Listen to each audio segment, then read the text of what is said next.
আমি প্রপাগেট করি যে না everybody should have the right to mate মানে মেটিং রাইট একটা ফান্ডামেন্টাল রাইট এটা আমরা সাধারণত মনেই করি। দুনিয়াটা কি ঠিক এভাবেই চলছে? Is mating right fundamental right? Mating rights for all?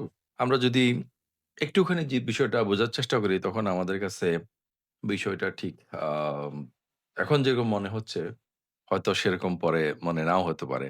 Let's unfold the discussion.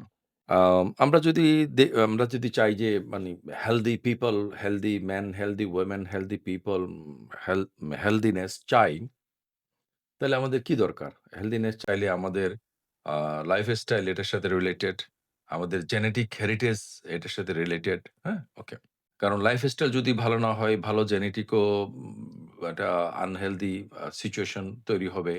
আবার যদি জেনেটিক ইয়েটাই যদি হেরিটেজটা যদি আ জেনেটিক্যালি ত্রুটিপূর্ণ হয়, তাহলে কিন্তু সেটাও আপনার হেলথিনেস কে দিবে না। এখন এই লাইফস্টাইল এর বিষয়টা তো আমরা বুঝি যে বর্তমান সময়ে যে ঠিকমতো ইয়াং জেনারেশন বিশেষ করে তাদের না ঘুমানো বা ওল্ড জেনারেশন সহ আমাদের খাওয়ার মধ্যে নানা ধরনের ভেজাল ইত্যাদি। আমরা যাদেরকে পশ্চিমা বিশ্ব বা উন্নত বিশ্ব বলি, এশিয়ার মধ্যে যারা উন্নত বিশ্ব তারা আম ভালো খাবার-দাবার খায় সেটা ঠিক আছে। আ কিন্তু তাদেরও আ লাইফস্টাইল এর আমরা যদি আ দেখি যে কথার কথা অনেক দেশ দেখি যারা অনেক মোটাসোটা নারী-পুরুষ। তারপরে তাদের অনেক ধরনের প্রবলেম, মেয়েদের অনেক ধরনের প্রবলেম, ছেলেদের অনেক ধরনের প্রবলেম। আজকে থেকে কয়েক দশক আগের তুলনায় তাদের আ ছেলে এবং মেয়ে, নারী এবং পুরুষ উভয় ক্যাটেগরির মধ্যে তাদের যে পৌরসত্ব বা তাদের যে মেয়েদের ক্ষেত্রে ফার্টিলিটি, ছেলেদের ক্ষেত্রেও এগুলোর অনেক ড্রপ হয়েছে আরকি। So lifestyle modification is a must. Okay?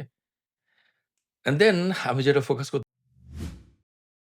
Genetic heritage. Genetic heritage এর ক্ষেত্রে আম এখন যেসব বিষয়গুলো এখানের মধ্যে আমরা বর্তমানে দেখতে পাচ্ছি, তার মধ্যে আমি যদি নিচের দিক থেকে বলি যে এখন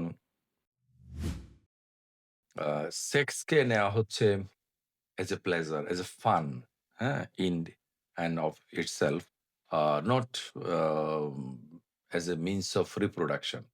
কিন্তু basically sex is meant for reproduction এবং pleasure is the reward for reproduction. হাজার লক্ষ বছরের ইতিহাসে বিবর্তন এভাবেই হয়ে আসছে। এখন সেটাকে আমরা রিপ্রোডাকশন থেকে বাদ দিয়ে এটাকে একটা প্লেজার এর মধ্যে নিয়ে আসছি। যেটা আমাদের রিপ্রোডাকশন এর মধ্যে একটা নেগেটিভ ইমপ্যাক্ট সেখানের মধ্যে ফেলতেছে। এরপরে আমরা দেখতে পাচ্ছি যে নারীরা আজকালকার নারীরা আ কি ধরনের পুরুষ পছন্দ করে, বিশেষ করে উচ্চশিক্ষিত নারীরা। তারা সাধারণত খুব বেটা মেল যে ধরনের বলে মানে মেল ক্যাটেগরিতে যারা লো ক্যাটেগরির তাদেরকে তারা পছন্দ করে।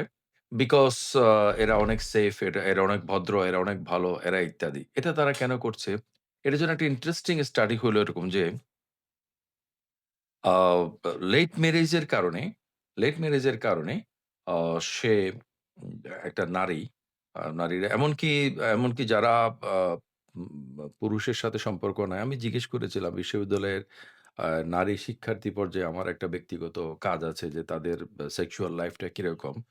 এইটা ফরমালি খুব একটা প্রকাশ করা হয় নাই। কিন্তু আমি ইন জেনারেল সেক্স, সেক্সুয়ালিটি এগুলো নিয়ে অনেক কাজ করি। ফিমেল মাস্টারবেশন নিয়ে আমার ফিমেলদের কিছু ইন্টারভিউ আছে টিভি চ্যানেলে। কারণ অনেকে এটা আমার আ ইমেজের সাথে কনসিস্টেন্ট মনে নাও করতে পারে। সেজন্য প্রসঙ্গে কথাটা বললাম। তাদের মধ্যে কারো মতে 1/3 কারো মতে কিছুটা বেশি মেয়েরা এখন নানাভাবে একজনের সাথে বা একাধিক তার পুরুষ সঙ্গীর সাথে তারা যৌন সম্পর্ক ইত্যাদি করে। আবার অনেকের হচ্ছে যে menstrual নানা ধরনের irregularity থাকে। নানা কারণে মেয়েরা এখন বার্থ কন্ট্রোল পিল এবং এই ধরনের বিষয়গুলা তারা নেয়। হ্যাঁ? এইগুলো তার বডিকে সিগন্যাল দেয় যে সে as if একটা gestation পিরিয়ড এর মধ্যে আছে। অর্থাৎ তার এখন গর্ভাবস্থা। তো যার কারণে গর্ভাবস্থার মধ্যে একজন নারী স্বাভাবিকভাবে সে কেয়ারিং একটা পুরুষ, সেটা তার বাবা হইতে পারে, সে তার ভাই হইতে পারে। এমনকি হাসব্যান্ড সুলভ বৈশিষ্ট্যের পরিবর্তে হাসব্যান্ডকে সে দেখে খুব naturally as a care giver, এবং হাসব্যান্ডও তার ওয়াইফকে নিশ্চয়ই সেভাবে ট্রিট করে ইন জেনারেলি। তো এ ধরনের আমাদের সামাজিক যেকোনো আলোচনার মধ্যে আমাদেরকে দেখতে হবে যে in most of the cases usually ঘটনাটা কিরকম সেটা। হুম, কিছু ব্যতিক্রম উদাহরণে এনে কেউ একটা এখানে আ বলবে যে, "না, উনার কথাটা ঠিক না।" এটা একটা রং মেথোডোলজি। আমরা অনেক লেখাপড়া শিখার পরও আমরা কিন্তু একটা বিষয়কে ডিল করার মেথোডোলজিটা বুঝি না। যে ন্যাচারাল সায়েন্সে নো কাউন্টার এক্সাম্পল। সোশ্যাল সায়েন্সে always there is a main stream and one or few sub streams. So আমরা যখন কোনো কিছুকে আইডেন্টিফাই করব সেটার মেইন স্ট্রিম দিয়ে সেটাকে আইডেন্টিফাই করব। In most of the cases, in most of the Times how it happens or how people do it.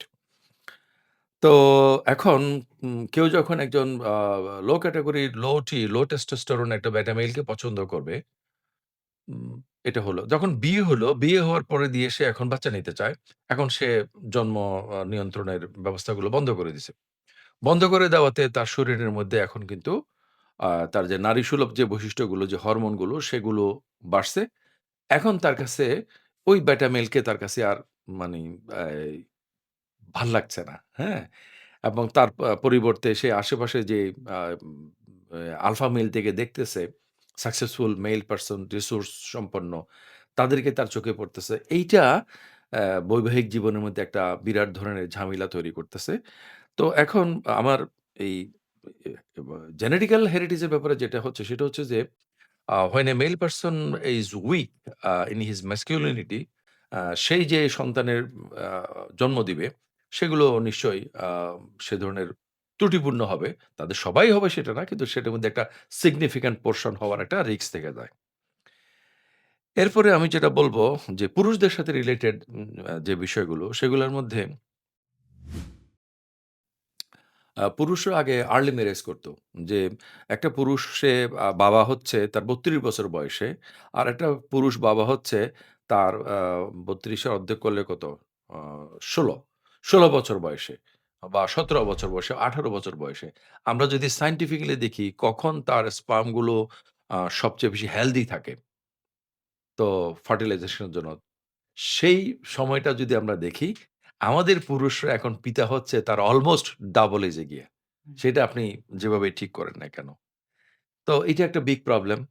আরেকটা প্রবলেম হচ্ছে যে যেটা খুব ইন্টারেস্টিং প্রবলেম, সেটা হচ্ছে যে এই বহুবিবাহ। যেই বহুবিবাহ আ বা পলিগামি, একটা পুরুষ তার অনেকগুলো নারী সঙ্গী এবং অনেক নারীকে সে আ ইমপ্রেগনেন্ট করবে। আম কে করবে? একটা যদি আমরা যদি মেটিং কম্পিটিশন চিন্তা করি, who will win most of the girls to impregnate? হ্যাঁ? তো তখন দেখা যাবে যে নিশ্চয়ই যারা শক্তিশালী, যারা আলফা এবং যারা আম জেনেটিক্যালি স্ট্রং, তারা এটার প্রাধান্য পাবে। এখন লাস্ট এবং মোস্ট ইম্পোর্টেন্ট পয়েন্টটা হচ্ছে যুদ্ধ। আগেকার সময়ে কি হইতো? আগেকার সময়ে যুদ্ধের মধ্যে কারা মারা যেত? ফয়সাল যদি বলো? উইকটা মারা যাইত যুদ্ধে ইসেরা টিকে যাইত। সবচেয়ে একটা যুদ্ধে যত লোক মারা গেছে, হুম। সেই লোকগুলোর মধ্যে আ উইক এবং স্ট্রং কিরকম থাকতো? মানে অ্যাপ্রক্সিমেটলি? না আমরা যদি ডারউইনের ওই তত্ত্ব অনুযায়ী দেখি যে তাইলে সারভাইভ করার ক্ষেত্রে স্ট্রংরা সারভাইভ করতে পারত। আর উইকরা না, ডারউইনের প্রসঙ্গে কি আমরা একটা ঝামেলা না করি? সেটা হচ্ছে যে একটা যুদ্ধের মধ্যে কারা মারা যায়? ইন যারা জেনারেল ভালো ফাইট যুদ্ধে তো করতে পারে না। ফাইট করে যারা যে তারা মানে মারা যায়। ফিজিক্যাল কমব্যাট ফাইটিং এ হুম, যদি আমরা দেখি, মানে হুম, কনভেনশনাল ক্লাসিক্যাল যে ইয়েগুলো হইতো, এগুলোর মধ্যে তারাই মারা যেত যারা উইক। হুম। কারণ তারা নারীদেরকে মারত না। কারণ নারীরা তো ফাইটিং ফোর্স না। নারী, তারা শিশু শিশু, বৃদ্ধ এদেরকে স্পেয়ার করত। কারণ এটা মিলিটারিলি তাদের জন্য থ্রেট না। থ্রেট না, হ্যাঁ। ওকে। তারা থ্রেট মনে করত যে স্ট্রং পুরুষগুলাকে। হুম। কিন্তু স্ট্রং পুরুষগুলোকে মারতে গিয়ে বেশি সংখ্যক মারা পড়ত উইক এই পুরুষগুলা। উইকটা। হুম। তা এলিমিনেট হয়ে যেত। ওকে। আচ্ছা। এখনকার যুদ্ধের মধ্যে কি হচ্ছে? একটা জায়গায় একটা বম্ব ফেলা হলো। সেখানে কারা মারা যাবে? গণহারে সবাই মারা সবাই যাবে। মারা ওকে। এখন এই যে উইক লোকগুলো যে যুদ্ধের মধ্যে মারা পড়া, এইটার একটা অ্যাডভান্টেজ ছিল এরকমই যে, এই যে আমরা যে ইয়েতে গেলাম, আ ব হালদাতে গেলাম। তো হালদার এখানে যে মাছের পোনা হয়, মা মাছটা ডিম দেয়। তখন একজন রিসার্চার আমাদেরকে বলল যে, "এখানে ডলফিন বা শুশুক আছে বলেই কিন্তু এখানে হালদার মধ্যে এই বড়, বড় মাছেরা পোনা দেয় এবং এই বড় মাছগুলো এখানে পাওয়া যায়। কারণ ডলফিন ওই ছোট দুর্বল মাছগুলোকে খেয়ে খেয়ে ফেলে। ফেলে। হুম, তাদেরকে দৌড়ে খেয়ে ফেলে।" তাইলে তোমার রিপ্রোডাকশন এর মধ্যে আসছে কে? আসছে হচ্ছে যেগুলো হচ্ছে যে হুম, স্ট্রং, শক্তিশালী জি, যারা তৈরি করতে পারে। আচ্ছা, এখনকার সময়ে আরেকটা সমস্যা হইছে এখনকার সময়ে আরেকটা সমস্যা হইছে যে হেলথ কেয়ার। হেলথ কেয়ার সিস্টেমের ডেভেলপমেন্ট এর কারণে এখন সবচেয়ে দুর্বল মানুষটাও কিন্তু সুচিকিৎসা পেলে সে অনেকদিন বেঁচে থাকে। হুম, সুস্থ হয়ে ওঠে। আচ্ছা, হয়ে ওঠে। এবং সে যদি আ বা তার যদি মেটিং আ আ ইয়াটা উইন্ডোটা বন্ধ না হয়ে থাকে, সে মেটিং এবং রিপ্রোডাকশন এর মধ্যেও সে কন্ট্রিবিউট করে। হুম, তাহলে মেটিং রিপ্রোডাকশন এ কন্ট্রিবিউট করতে গিয়ে সে দেখা গেল যে একটা ৪০-৫০ বছরের একটা পুরুষ যার কোনো ফিজিক্যাল ফিটনেস নাই। সে স্পার্ম রিলিজ করে এবং বা তার যদি বাচ্চা হয়, সে বাচ্চাটা নিশ্চয়ই আর্লি বয়সে একজন স্ট্রং পুরুষ এর কাছ থেকে যে বাচ্চাটা আসে এটার মতো হবে না। হবে। তাহলে একটা ছোট্ট একটা জিনিস যে হেলথিনেস, হ্যাঁ? এইটা আমাদেরকে কিভাবে কন্ট্রিবিউট করে? আমি একটা ডকুমেন্টারি দেখতেছিলাম যেখানের মধ্যে আ একটা হরিণ জাতীয় প্রাণী তাকে একটা ওই হায়েনা বা যে আমি দেখলাম সেটা কি কুকুর ওই যে বন্য কুকুর, কুকুরের পাল এটার পিছু নিছে। কুকুরের পাল এটা পিছু নিছে। এখন সে করছে কি? সে আলাদা ছিল ওই হরিণটা। সে করছে কি হরিণ হরিণ জাতীয় একটা প্রাণী। সে করছে কি দৌড়ে তার যে পাল আছে হুম, হার্ডের দিকে চলে গেছে। এখন এতগুলো কুকুর তাদের এখন শিকারের সময় তারা এখন শিকার করবে। তাইলে এই হরিণটা কুকুরগুলাকে তার পালের মধ্যে নিয়ে গেছে। পালটাকে চিনাই পালটা কোথায় আছে হুম, সেটা দেখায় দিছে। দেখাইতেছে। দেখায় দেওয়ার পরে পুরো পালটা এখন দৌড়ানো শুরু করছে। তাহলে এই কুকুররা তো একটা হরিণকে শিকার করবে। হুম, গেস হুম কোনটা? সবচেয়ে দুর্বল সবচেয়ে যে দুর্বল যে সে কিন্তু এলিমিনেট হয়ে হয়ে যাচ্ছে। যাবে। হুম, ওকে। তো সেজন্য জার্মানরা একটা ইউজেনিক্স তৈরি করার চেষ্টা করছিল যে বেস্ট আ মানে স্বাস্থ্যবান পুরুষ, স্বাস্থ্যবান নারী মিলে বেস্ট তারা মানে এরিয়ান মানে রেইস তৈরি করবে। সেটা একটা ভুল পদক্ষেপ ছিল এবং সেটা ফেইল করছে। কিন্তু এটা তো সঠিক যে তোমার যদি জেনেটিক হেরিটেজ টা যদি শক্তিশালী না না হয়, হয়। শুধু লাইফস্টাইল দিয়ে তুমি জেনেটিক্যালি মনে করো কিছু দুরারোগ্য ব্যাধিকে তুমি ইনহেরিট করেছো। তুমি এখন তোমার লাইফ তো হেলথ তুমি কি করবা? হুম, তাই না? তো এখন দেখা যাচ্ছে যে এই যে আমরা শুরু করছিলাম যে কথা দিয়ে যে সবারই মেটিং রাইট থাকা উচিত। হুম, হ্যাঁ? যারই রিপ্রোডাক্টিভ ক্যাপাসিটি আছে তার রাখা উচিত। কিন্তু হ্যাঁ, পার্টিকুলারলি আমি সেটার জন্য চাই। কিন্তু হোলিস্টিক্যালি আমাকে যদি ইন প্রিন্সিপাল বলা হয়, আ তাহলে তো আমি from a critical thinking point of view আমি বলব আ যে everybody should not have the right to mate. হ্যাঁ? অবশ্য সেখানে মেট বা সেক্সুয়ালিটি যদি হয় মিন্ট ফর রিপ্রোডাকশন। এখন যেরকম হয়ে দাঁড়াইছে ইটস a ফান। এটা তো ইতিহাসের সম্পূর্ণ একটা ব্যতিক্রমী বিষয়। তো যুদ্ধ নিয়ে ভাবতে গিয়ে আজকে আমি ভাবলাম যে যুদ্ধ আমাদেরকে অতীতে অনেক শক্তিশালী করেছে এবং যখন আমরা বলি যে আমরা যুদ্ধ চাই না, আমরা শান্তি চাই, আসলে এটা একটা অবাস্তব বিষয়। যুদ্ধের মাধ্যমে যে শান্তিটা হয় সেটাই হচ্ছে প্রকৃত শান্তি। আ এবং এই একেকটা জিনিস একেকটার সাথে অনেক বেশি কানেক্টেড।